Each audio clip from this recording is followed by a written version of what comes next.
బాగానే ఉందా ఇప్పుడు కాంగ్రెస్ పార్టీ? చాలా బ్రహ్మాండంగా ఉంది. నిజంగా బాగుంది. నిజంగా బాగుంది. 100% బాగుంది. కాంగ్రెస్ సంక్షేమ పథకాలు ఇచ్చింది, కాంగ్రెస్ పార్టీ ఏ ఒక్క సంక్షేమ పథకం నెరవేర్చలేదు. అండ్ మహేశ్వరంలో ఎట్లున్నారు అంటున్నారు. మీరు అది మాట్లాడడం కరెక్ట్ కాదు. ఏ ఒక్క పథకం నెరవేర్చలేదు, 100% నెరవేర్చింది. అండ్ దేవభాస్కర్ గారు లాస్ట్ వరకు అని టికెట్ అడగడం అనేది జరిగింది. ఆ విషయంలో ఏమైనా బాధపడుతున్నారు? నాకు టికెట్ రాలేదన్నది ఆ క్షణంలో అప్పుడు మర్చిపోయాం దాని గురించి. తర్వాత గెలుపు కోసం చాలా ప్రయత్నం చేసాం, కానీ కొంతమంది వెన్నుపోటు పొడిచారు కాబట్టి అది కాదు. ప్రస్తుతం మనతో పాటు కాంగ్రెస్ పార్టీ రేవంత్ అన్న పిసిసి అధ్యక్షుడు కాకముందు అంటే ఎంపీగా ఉన్నప్పుడే మీరు వారి యొక్క పాదయాత్రని చాలా గ్రాండ్ సక్సెస్ చేయడం అనేది జరిగింది. మరి ఎందుకు రేవంత్ అన్న మిమ్మల్ని దూరం పెట్టి? ఎవరు చెప్పి నీకు అన్నమాట? నన్ను ఎప్పుడు కూడా దూరం పెట్టలేదు. నెలకో సర్వే కలుస్తున్నాడు. అండ్ మొన్న ఒక సర్వే వచ్చిందన్న, అది ఎంతవరకు నిజమని పక్కన పెడితే మహేశ్వరంలో సబితాంద్రారెడ్డి గారు టాప్ మోస్ట్ లీడర్గా ఉన్నారు. అండ్ ఎమ్మెల్యేల పనితీరులలో ఆమెకే మొదటి ర్యాంక్ రావడం అనేది జరిగింది, ఈవెన్ సీతక్కతో పోలిస్తే. ఎవరు ఇచ్చినా మాకు ర్యాంక్ చెప్పండి ఫస్ట్. పనికిరాని దాంట్లో దీంట్లో చూస్తే కరెక్ట్ కాదు. ఈ 15 నెలల నుంచి ప్రభుత్వం దృష్టికి ఏం పనులు తీసుకుపోయిందని. ప్రభుత్వం అసలు బీఆర్ఎస్ నాయకులను టేకన్ కూడా టేకన్, ఎమ్మెల్యేకి అసలు గౌరవమే ఇస్తలేరు. ప్రణమీయంలో మీరే ఉంటుండ్రు, తర్వాత ఏదైనా పథకాలలో మీరే ఉంటుండ్రు. ఏడ చూసినా మీరే కాంగ్రెస్ నేతలు తప్ప అసలు బీఆర్ఎస్ నేతలు ఎవరు ఉంటారు?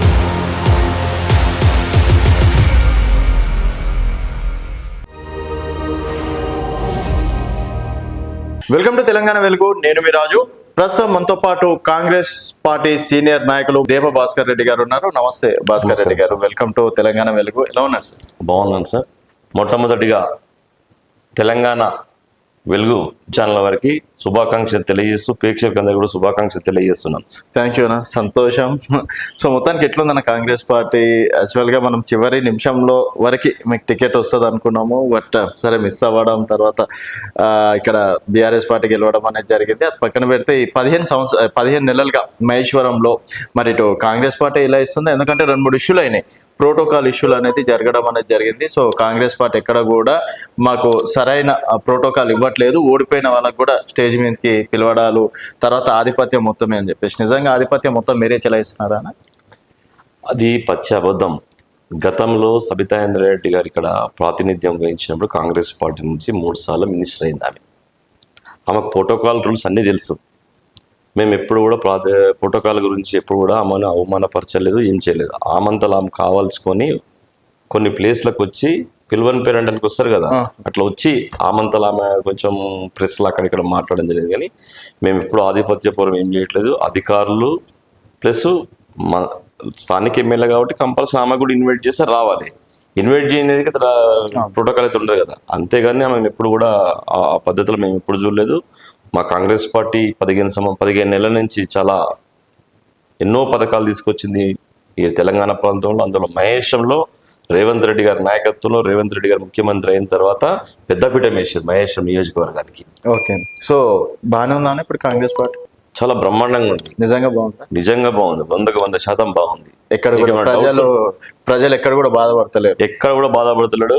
నిన్న కాక మొన్న 3 రోజుల నుంచి మేము స్టార్ట్ చేసాం, ప్రజల మధ్యలోకి వెళ్తున్నాం. ఎందుకంటే అఖిల భారత కాంగ్రెస్ పార్టీ అధ్యక్షులు ఖార్గే గారు, రాహుల్ గాంధీ గారు, రేవంత్ రెడ్డి గారు, భట్టి గారు, మా స్థానిక కాంగ్రెస్ పార్టీ ఇన్ఛార్జీలు మహేశ్వరం ఇన్ఛార్జ్ కేఎల్ఆర్ గారు ఇచ్చిన పిలుపు జై బాపు జై భీము సన్నిధాన కార్యక్రమాన్ని తీసుకొని ప్రజల్లోకి వెళ్తున్నాం. ప్రజలు చాలా బ్రహ్మరథం పడుతున్నారు. చాలా మంచిగా ఉంది. కాంగ్రెస్ పార్టీది నేనేం అడుగుతున్నాను అంటే, సరే ఇవన్నీ పాదయాత్రలు పక్కన పెడితే కాంగ్రెస్ సంక్షేమ పథకాలు ఇచ్చింది, కాంగ్రెస్ పార్టీ ఏ ఒక్క సంక్షేమ పథకం నెరవేర్చలేదు. అండ్ మహేశ్వరంలో ఎట్లున్నారు అంటున్నారు. మీరు అది మాట్లాడడం కరెక్ట్ కాదు. ఏ ఒక్క పథకం నెరవేర్చలేదు, 100% నెరవేర్చింది. ఈ రోజు చూస్తే కనుక మహిళలకు ఉచిత బస్సు ఓకే పర్ఫెక్ట్గా నడుస్తుంది. తెలంగాణలో ఉన్న మహిళా సోదరులందరూ సంతోషంగా ఉన్నారు. అదేవిధంగా బడుగు బలహీన వర్గాలకు ఎలక్ట్రిసిటీ 200 యూనిట్లు ఫ్రీ ఇస్తున్నాం. అదేవిధంగా నిన్నగాక మొన్న ఉత్తమ్ కుమార్ రెడ్డి గారు ఇనాగ్రేషన్ చేసిన సన్న బియ్యం అది కూడా బ్రహ్మాండంగా నడుస్తుంది. గ్యాస్ సిలిండర్ 500 రూపీస్కి ఇస్తున్నాం. ఈ రోజు దాదాపు మహేశం నియోజకవర్గంలో కేఎల్ఆర్ అన్న గారి నాయకత్వంలో 300 కోట్ల రూపాయలతోటి అభివృద్ధి కార్యక్రమాలు చేపట్టాం. రోడ్స్ కానీ, డ్రైనేజెస్ కానీ, కమ్యూనిటీ హాల్స్ కానీ ఎన్నో కార్యక్రమాలు తీసుకొచ్చాం. అదేవిధంగా తెలంగాణలో మీకు చెప్పాను ఇంతమంది పెద్దపీట వేసిన మహేశం స్కిల్ డెవలప్మెంట్ యూనివర్సిటీని తీసుకొచ్చారు. అదేవిధంగా 330 ఫీట్ రోడ్ కూడా ఆల్మోస్ట్ శాంక్షన్ అయిపోయింది. ఇలాంటి కార్యక్రమాలు చాలా ఉన్నాయి. ఓకే. అండ్ దీపభాస్కర్ గారు లాస్ట్ వరకు అని టికెట్ అంటే అడగడం అనేది జరిగింది. ఈరోజు టికెట్ వస్తే గెలిచే అంటే హోప్స్ అనేది ఉంటుంది. ఆ విషయంలో ఏమైనా బాధపడుతున్నారు? నేనేం బాధపడట్లేదండి, ఎందుకంటే ఇక్కడ ఓడిపోయినామని బాధపడుతున్నాం. నాకు టికెట్ రాదని బాధపడతలేదు. ఓకే. ఇక్కడ మా కేఎల్ఆర్ గారు ఓడిపోయినని మేము బాధపడుతున్నాం. నాకు టికెట్ రాలేదనేది ఆ క్షణంలో అప్పుడు మర్చిపోయినాం దాని గురించి. తర్వాత గెలుపు కోసం చాలా ప్రయత్నం చేసాం, కానీ కొంతమంది వెన్నుపోటు పొడిచారు కాబట్టి అది మా బ్యాడ్ లక్. లేకపోతే ఈరోజు మహేశం నియోజకవర్గంలో ఎమ్మెల్యే అవుతుండే, కేఎల్ఆర్ గారు మినిస్టర్ గారు కూడా అవుతుండే. ఓకే. సో మీ తపన మీకోసం కాదు, కేఎల్ఆర్ గురించి ప్రజల కోసం ఇక్కడ. ఎందుకంటే ఇక్కడ ఒక స్థానికంగా ఎమ్మెల్యే గెలవాలని ఉంటుంది మాకు. ఎమ్మెల్యే గెలిచినాక మినిస్టర్ కావాలంటుంది మాకు. అదే కేఎల్ఆర్ గారు గెలిచి ఉంటే మినిస్టర్ అవుతుండే. ఇది లోపల నుంచి వస్తున్న మాట. 100% అండి, 100%. అంటే మీకు కాదని వేరే వాళ్ళకి సడన్ గా టికెట్ వాళ్ళకి ఇచ్చారు. లాస్ట్ మినిట్ లో వారికి ఇవ్వడం అనేది జరిగింది. దాదాపు ఇక్కడ 3-4 గ్రూప్ రాజకీయాలు కూడా నడిచినాయి ఆ టైంలో. మీద ఒక గ్రూప్ కావచ్చు, ఇంకా ఇతర ఒక గ్రూప్లు కావచ్చు. భాస్కర్ రెడ్డికి ఏ గ్రూప్ లేదు. భాస్కర్ రెడ్డి ప్రజలతోటి పొద్దున్న లేస్తే మమ్మకేమే ఉంటాడు. గత 12 సంవత్సరాల నుంచి ఈ కాన్ఫరెన్స్ లో 2 సార్లు పాదయాత్ర చేసిండు. నేనేమంటున్నా, నా ప్రయత్నం నేను చేసిన, నాకు రాలేదు. కాకపోతే ఆర్టిఫుల్ గా నేను పనిచేసిన.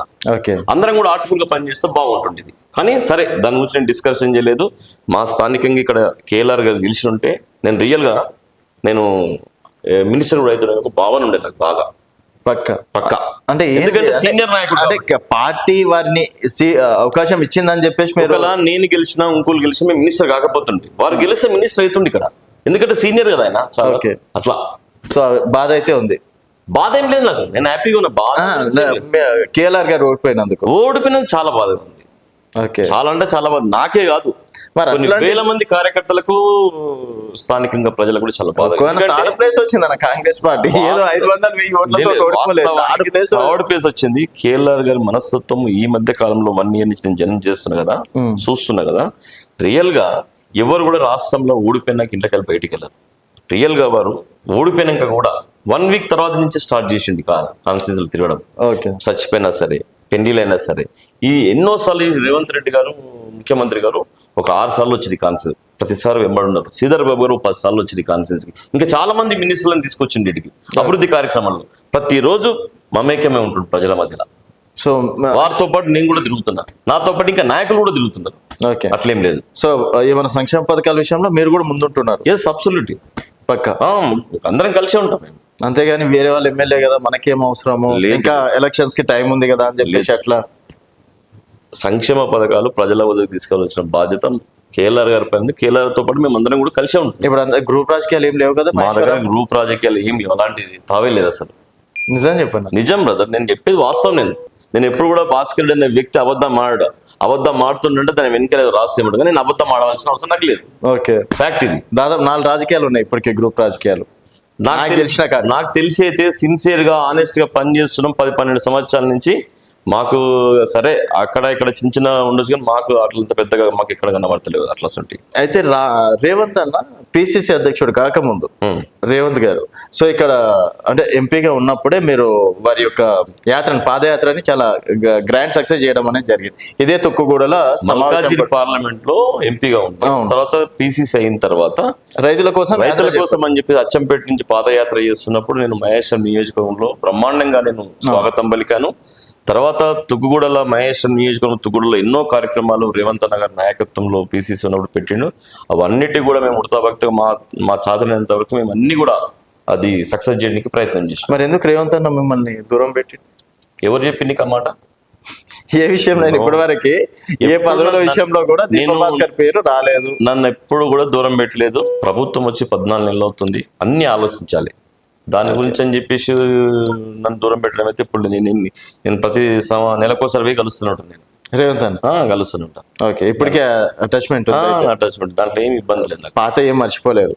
నేను పాత నేను మర్చిపోనికి ఆహా, రేవంత్ గారు కూడా ఏం మర్చిపోలేదు. ఏం లేదు. ఓకే, దీప భాస్కర్ అంటే ఆయనకి దీప భాస్కర్ అనే ఒక కార్యకర్త 100% గుండెలో ఉన్నది, అట్లేం లేదు. దీప భాస్కర్ కార్యకర్తనా లీడరా? ఆయనకు నేను కార్యకర్తను, ఓకే, రేవంత్ రేవంత్ గారు. అన్న గారికి నేను కార్యకర్తను, నా స్థానికంగా నా మహేశ్వరం నియోజకవర్గంలో నేను లీడర్. నేను మరి కార్యకర్తల్ని ఇంకా ఎందుకు పట్టించుకోవట్లేదు? చాలా మందికి కొత్తగా వచ్చిన వారికి పెద్ద పెద్ద అవకాశాలు ఇచ్చింది కాంగ్రెస్ పార్టీ అని బయట కొంతమంది కార్యకర్తలు గుసగుసలాడుతున్నట్లు లేదు. ఎందుకు మా దగ్గర చాలా మందికి ఇచ్చిండ్రు. రాజేంద్ర జ్ఞానేశ్వర్ ముదిరాజ్కి ఇచ్చిండ్రు, చెల్ల నరసింహారెడ్డి గారికి ఇచ్చిండ్రు, మల్రెడ్డి రామరెడ్డి గారికి ఇచ్చిండ్రు, చెప్పుకుంటూ పోతే చాలా మందికి ఇచ్చిండ్రు. ఇంకా ఎమ్మెల్సీ నిన్నగాక మొన్న శంకర్ నాయక్ గారికి నల్గొండ నుంచి ఇచ్చిండ్రు, విజయశాంతి గారికి ఇచ్చిండ్రు, మా అద్దంకి దయాకర్ గారికి ఇచ్చిండ్రు. సో అద్దంకి దయాకర్ శంకర్ నాయక్ గారు, ఓకే, విజయశాంతి గారికి కూడా ఇచ్చింది కదా. విజయశాంతి గారు ఒకప్పుడు స్ట్రగుల్స్ చేసింది కదా, తెలంగాణకు ఉద్యమంలో పాల్గొన్నది, బాగా యాక్టివ్ ఉన్నది. గతంలో ఉన్న బీఆర్ఎస్ పార్టీ ఏమి ఇవ్వలేదు, కనీసం మా కాంగ్రెస్ పార్టీలోకి వచ్చినాక మేము ఆదరించిన ఒక మహిళ అని చెప్పేసి మేము ఆదరించాం, తప్పేముంది అట్లా. అండ్ మొన్న ఒక సర్వే వచ్చింది అన్నది, ఎంతవరకు నిజమని పక్కన పెడితే మహేశ్వరంలో సబితాంద్రారెడ్డి గారు టాప్ మోస్ట్ లీడర్గా ఉన్నారు. అండ్ ఎమ్మెల్యేల పనితీరులలో ఆమెకే మొదటి మహిళలలో చూసుకుంటే ఆమెకే మొదటి ర్యాంక్ రావడం అనేది జరిగింది, ఈవెన్ సీతక్కతో పోలిస్తే. ఎవరు ఇచ్చినా మాకు ర్యాంక్ చెప్పండి ఫస్ట్. ఏదో పీపుల్స్ పల్స్ సర్వే సంథింగ్ ఏదో సర్వే చేసి, ఇప్పుడు పనికిరాని ఆ దాంట్లో దీంట్లో చూస్తే కరెక్ట్ కాదు బ్రదర్. అది ఏదైనా టాప్ సర్వే చెప్పండి, చెప్తా నేను దేంట్లో వచ్చిందో చెప్పండి. సో 15 ఎవరు ఆమె అంత ఏం చేస్తుందని చెప్పి చేసింది ఆమె? ఈ 15 నెలల నుంచి ప్రభుత్వం దృష్టికి ఏం పనులు తీసుకుపోయింది ఆమె? ఏం చేసిందని చెప్పండి. ప్రభుత్వం అసలు బీఆర్ఎస్ నాయకులను డేకన్ కూడా డేకట్లేదు కదా, కావాల్సిన అవసరం ఉన్నది. ఎమ్మెల్యేకి అసలు గౌరవమే ఇస్తలేరు, ఇంకా చెయ్యట్లేదు, ఆమె తిరగట్లేదు అని చెప్పేసి మొత్తం మీరే తిరుగుతున్నారు. సన్న బియ్యంలో మీరే ఉంటుండ్రు, తర్వాత ఏదైనా పథకాలలో మీరే ఉంటుండ్రు, ఏడ చూసినా మీరే కాంగ్రెస్ నేతలు తప్ప అసలు బీఆర్ఎస్ నేతలు ఎవరు ఉండట్లేదు. బీఆర్ఎస్ తో మాకేం పని అండి? కాంగ్రెస్ పార్టీకి మా ప్రభుత్వం చేసిన పనులు ప్రజల దృష్టికి తీసుకెళ్తున్నాం, ప్రజల మొదలకు తీసుకెళ్తున్నాం, తప్పేముందంటే. అసలు ఎమ్మెల్యేకి పిలవట్లేదు. కాంగ్రెస్ పార్టీ నాయకుడు పిలుస్తాడా, కార్యకర్త పిలుస్తుంది ఎమ్మెల్యేను? అంటే ఎమ్మెల్యేకి ఇజ్జత్ ఇయ్యరా? ఎమ్మెల్యేకి ఇజ్జత్ ఇస్తాం, కానీ ఎవరు ఇవ్వాలి? అఫీషియల్స్ పిలుచుకోవాలి. మేము అఫీషియల్ విలువద్దని నేను చెప్పట్లే కదా. ఓకే, అఫీషియల్స్ విలువద్దని మేము ఎక్కడ చెప్పట్లేదు. ఆమె ఎక్కడ వస్తే మేము గౌరవిస్తుంది, దాంట్లో ఏమి ఇబ్బంది లేదు. ఏం చేయట్లేదని మీరు అంటున్నారు. ఎప్పుడు ఆమె నిలబడ్డా కూడా గెలుపు ఆమెదే, ఇంకొక 10 సంవత్సరాలు నిల్చున్నా కూడా గెలుపు ఆమెదే అని చెప్పి రాసి పెట్టుకుని అంటారు. అది ఒకప్పుడు కళ, అది ఇప్పుడు కాదు. అంత కాన్ఫిడెన్స్ ఎందుకంటే ఈరోజు తెలంగాణ బీఆర్ఎస్ పార్టీ 10 సంవత్సరాలు ఉన్నది, తర్వాత కాంగ్రెస్ పార్టీ వచ్చి 15 నెలలు అవుతుంది. ఒక పక్కన రేవంత్ రెడ్డి గారు, ఒక పక్కన భట్టి గారు, ఒక పక్కన ఉత్తమ్ కుమార్ రెడ్డి గారు, ఇలా మంత్రులు, ఎమ్మెల్యేలు చాలా మంది ఈరోజు ప్రజల మధ్యలోకి వెళ్ళి ప్రజా సమస్యలు తెలుసుకొని ప్రజలకు ఏం కావాలనేది చూస్తున్నారు. ఈరోజు ఒక్కసారి గుర్తుపెట్టుకోండి, ఈరోజు మహేశ్వరం నియోజకవర్గం తీసుకుందాం మనం. మీకు ఇప్పటిదాకా చెప్పిన ఈ మధ్యకాలంలో ఒక 6 times రేవంత్ రెడ్డి గారి కాన్ఫరెన్స్కి వచ్చిండ్రు అభివృద్ధి పనుల కోసం. ఇది 4th సిటీగా ప్లాన్ చేసిండు, ఒక మహేశ్వరం మహానగరం తీర్చిద్దాలని ఆలోచన చేసిండు. మన పిల్లలు బయట దేశం పోకుండా ఇక్కడే చదువుకొని ఇక్కడే ఉండడానికి అలాంటి కార్యక్రమాలు తీసుకున్నాడు. అలాంటప్పుడు మళ్ళీ ఇంకొక బీఆర్ఎస్ పార్టీ వస్తుంది, బీజేపీ పార్టీ వస్తుంది ఎట్లా అనుకుంటారు? కాంగ్రెస్ పార్టీ గాలిలోనే ఆమె గెలిచింది బ్రహ్మాండంగా మెజార్టీతో. సెకండ్ ప్లేస్ మళ్ళీ భారతీయ జనతా పార్టీ. మీరు కేవలం అక్కడ ఓన్లీ బీఆర్ఎస్ నే చూస్తున్నారు, మళ్ళీ కాంగ్రెస్ బీజేపీ కూడా ఉంది. బీజేపీ మా కాంపిటీషన్ కాదు, కాకపోతే ఏంటంటే కొంత వరకు గతంలో ఓడిపోయింది కాబట్టి శ్రీరాములు యాదవ్ మీద కొంచెం సానుభూతితో ఓట్లు వచ్చినాయి, అంతేగాని వేరేం లేదు.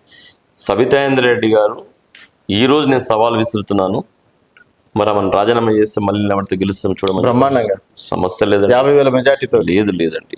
ఈరోజు మీరు ఒక్కసారి మేము పొద్దున్న లేసి కేఎల్ఆర్ గారి ఆఫీస్ నుంచి ఇక్కడ ప్రజా సమస్యలు పొద్దున్న లేసి మీరు చూడండి ఎన్ని సమస్యలు తీరుస్తున్నాం ఇక్కడ మేము మహేశ్వరంలో. ఈ రోజు వరకు కూడా దాదాపు ఇంతమంది కూడా చెప్పిన ఒక దాదాపుగా 300 కోట్ల రూపాయలతోటి ఈ రోజు అభివృద్ధి కార్యక్రమాలు చేపట్టాం. నేనేమంటాను, ప్రజల లోపల తీసుకెళ్లడంలో ఫెయిల్యూర్ అవుతున్నారు. మేమేం కావట్లేదు అంటే మేము గత 10 సంవత్సరాలు పోరాటం చేసినాం, ఈ 15 నుంచి కొంచెం రిలాక్స్ ఉన్నాం. ఇప్పుడు అభివృద్ధి కార్యక్రమాలు ప్రజలకు తీసుకెళ్తున్నాం, ప్రజలతో మమేక్యమై ప్రజలకు అన్ని చెప్తున్నాం. మేము ప్రజలు కూడా చాలా హ్యాపీగా ఫీల్ అవుతున్నారు, సంతోషంగా ఉన్నారు ప్రజలందరూ కూడా. అంతేగాని నేను కొన్ని నాగిరెడ్డిపల్లి గ్రామానికి పోయినా, గ్రామానికి పోయినప్పుడు దాదాపు గ్రామ పంచాయతీ కూడా 10 మంది లేడీస్ 10-12 మంది జెంట్స్ కూర్చున్నారు, మాట్లాడుతున్నారు క్యాజువల్ గా. అమ్మ నీకు కరెంట్ ఫ్రీగా వస్తుందంటే వస్తుంది బిడ్డ అని చెప్పింది. అమ్మ నీకు రేషన్ కార్డు ఉందంటే ఉందమ్మా, మా చెల్లెకు లేదన్నది, చెల్లెకు కూడా రాష్ట్ర పేరు వస్తుందని అమ్మనే చెప్తున్నది. మీకు సిలిండర్ ఫ్రీగా వస్తుందమ్మంటే ఫ్రీగా వస్తుందని చెప్పింది. ఇవన్నీ వాళ్ళు చెప్తున్నారు సంతోషంగా. నెక్స్ట్ ఏదైనా మీ ప్లానింగ్స్? ప్లాన్స్ అంటే ఏంటి? నెక్స్ట్ ఏం ప్లాన్? ఇప్పుడు 3.5 years దాకా ఏం లేదు. భగవంతుని దేవుళ్ళ బైఫర్కేషన్ అయితే రేవంత్ అన్న గారి ఆశీర్వాదంతో, బట్టి గారి ఆశీర్వాదంతో, కేఎల్ఆర్ అన్న ఆశీర్వాదంతో మేము ప్రయత్నం చేద్దాం. తర్వాత ఒకవేళ కాకపోతే ఎట్లా నడుస్తాను కార్యకర్తగా అంతే ఉందాం. ఓపిక ఉంది. ఫస్ట్ నుంచి కూడా నా 30 years నుంచి రాజకీయంలో ఉన్నప్పుడు సోషల్ యాక్టివిటీస్ బాగా, నా మిస్సెస్ని కార్పొరేట్ గెలిపించుకున్న జిహెచ్ఎంసీలో, ఆమె డిప్యూటీ ఫోల్డర్ చేసింది. అక్కడ ఆర్కేపురం సరౌండ్లో చాలా అభివృద్ధి కార్యక్రమాలు చేశాం. మాకు ప్రజల మధ్యలో ఉండడం, ప్రజలతో ఉండడం, కార్యకర్తలతో ఉండడం, కార్యకర్తలకు బాధలు, నష్టాలు, కష్టాలు ఏమైనా వచ్చినా చూసుకోవడం మాకు హ్యాబిట్ అయిపోయింది నాకు బాగా. ఇదంతా కెమెరా ముందు మాట్లాడే మాటలు ప్రతి ఒక్క పొలిటికల్ లీడర్ చూసుకుంటే ఏముండదు. అక్కడ కెమెరాది కూడా నేను చూస్తాను. వాస్తవానికి కెమెరా ఉందని కూడా తెలియదు. నేను క్యాజువల్ నీతో మాట్లాడుతున్నాను. నాకు కెమెరా ఉందని కూడా ఐడియా లేదు మైండ్ లో.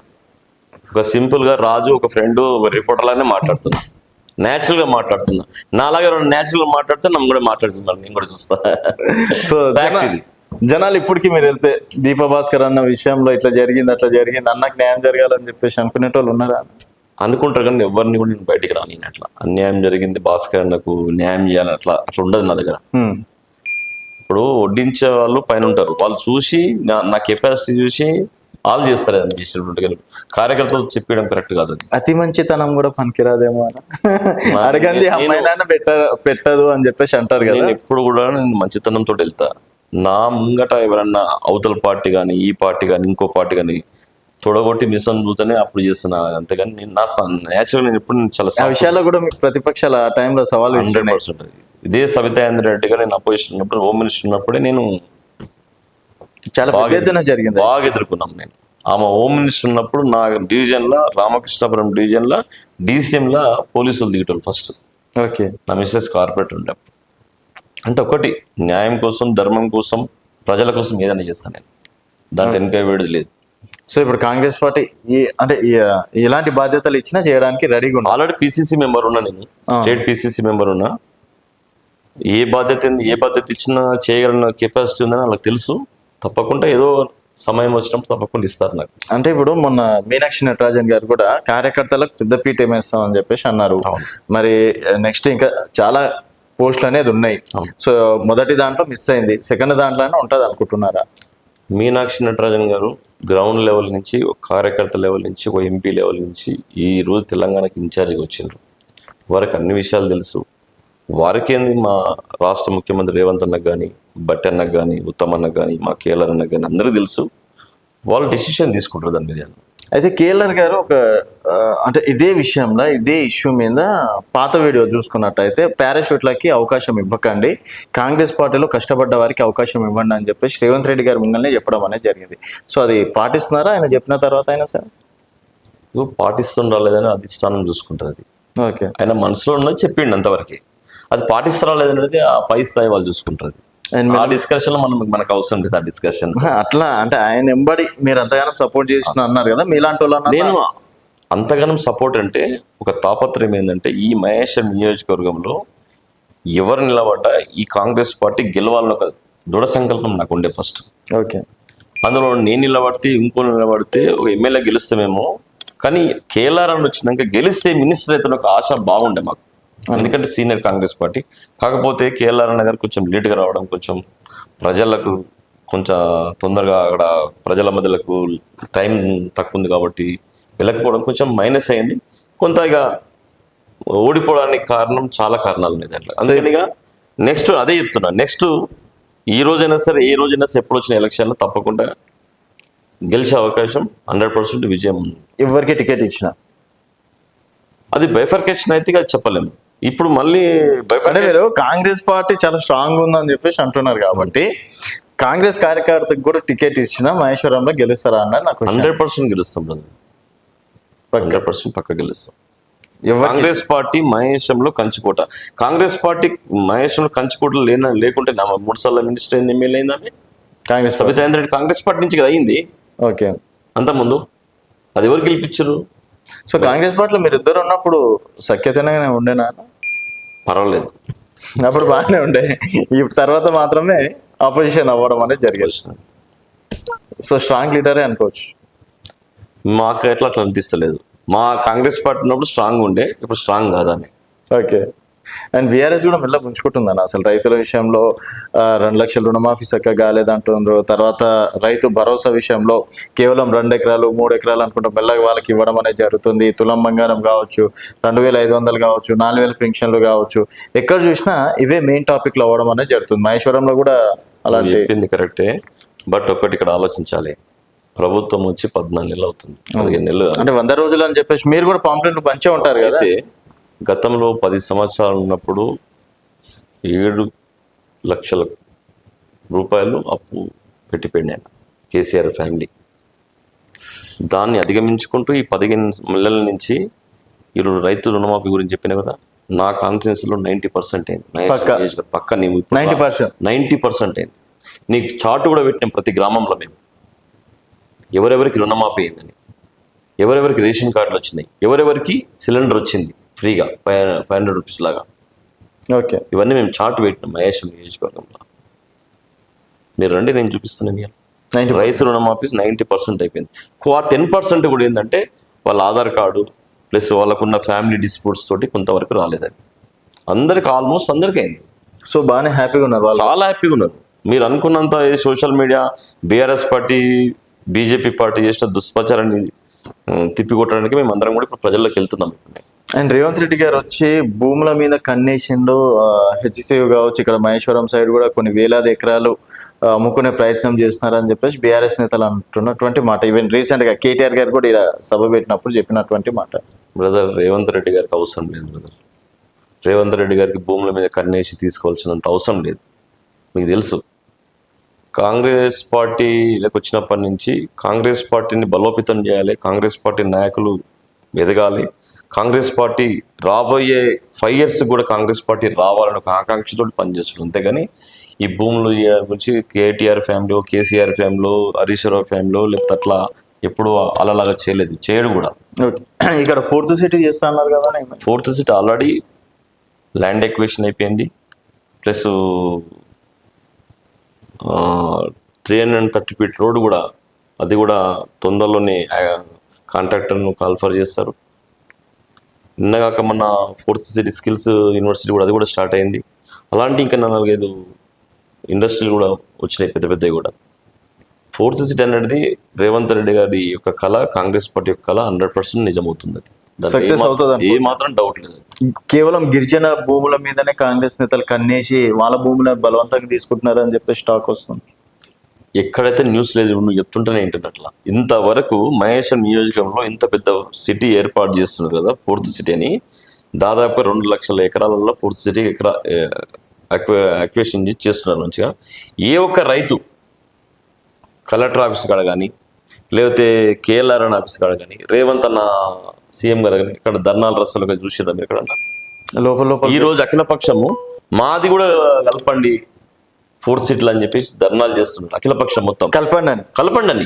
భారతీయ Janata party, BRS party, Congress party, BS party, CPM, మాది కూడా మా పోర్షన్ కూడా మీరు 4th సిటీ కలపండి అని చెప్పేసి ధర్నాలు చేస్తున్నారు. మా శ్రీధర్ బాబు గారికి రిప్రజెంటేషన్ ఇచ్చారు, కేఎల్ఆర్ గారికి రిప్రజెంటేషన్ చేసిండ్రు, సీఎం గారికి రిప్రజెంటేషన్ చేసిండ్రు. మరి వాళ్ళకి ఇష్టం లేకుండా చేస్తారు ఇట్లా? వాళ్ళకి ఇష్టం కూడా చేస్తారు కదా. నిన్న కూడా పెద్ద ర్యాలీ తీసింది కలెక్టర్ ఆఫీస్ దాకా 4th సిటీలు కలపమని చెప్పేసి. ఇప్పుడు అమరావతి ఉన్నది, అమరావతి ఓన్లీ 30,000 ఎకరాలు అయింది. అదే 4th సిటీ మహేశ్వరం మహానగరం 2 లక్షల ఎకరాల నిర్మాణం కాబోతుంది.